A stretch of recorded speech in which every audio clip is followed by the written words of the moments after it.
So, Gab, Finalissima was played last night. This is brand new to me. What is it?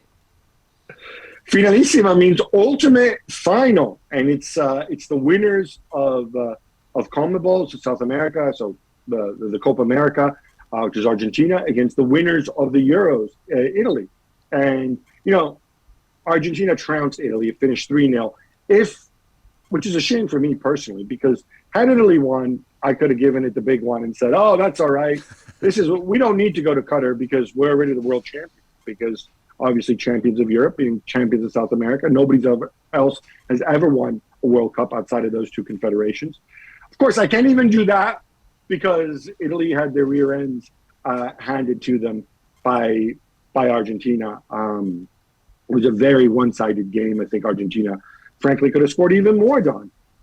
So Gab, what's happened to Italy? I mean, I know this is going to blow your mind, obviously, because, like me, I'm working Serie A and I love Italian football, and I just find from the Euros, the scenario over the last 18 months has just been a massive, massive letdown. Look, I think it has been a massive letdown. I mean, we've done so many postmortems on why they didn't qualify for the World Cup. Again, I try to make it a point to separate performance from results whenever I can. And the results have been terrible. I don't think the performances have been that bad. And you can tie it back to the two games against Switzerland and the game against, where Jorginho missed penalties in both games. But Italy, I thought, easily had the upper hand certainly in one of them.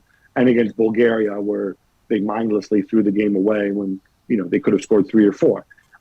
And again, against Macedonia in the playoffs as well, when they dominated, it looked like it was on the way to extra time. But, it's football. You got to put the ball in the back of the net. This game against Argentina was different.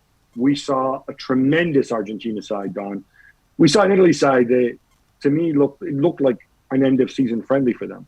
And then you can say this is all it was because this isn't a real competition. And by the way, for those who want to know about the history of the Finalissima, there's a political reading of it, which is UEFA and the president, Alexander Chefrin, and CONMEBOL and their president, Alejandro Dominguez, have kind of formed an alliance. They've opened an office in London for more cooperation between the two.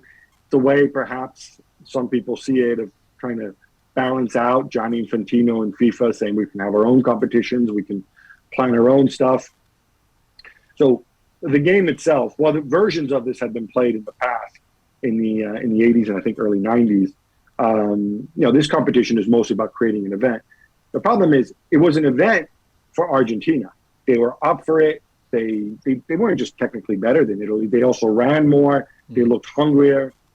For the Italian players, without a World Cup to look forward to, with some Nations League games now, which feel pretty anticlimactic, it felt as if kind of they were going through the motions. He played some of the guys that I don't think we're going to see again. People like Belotti up front, Chiellini obviously at the back. He's on his way to LAFC. Thanks so much for watching ESPN on YouTube. And for more sports highlights and analysis, be sure to download the ESPN app. And for premium content and live streaming, subscribe to ESPN Plus.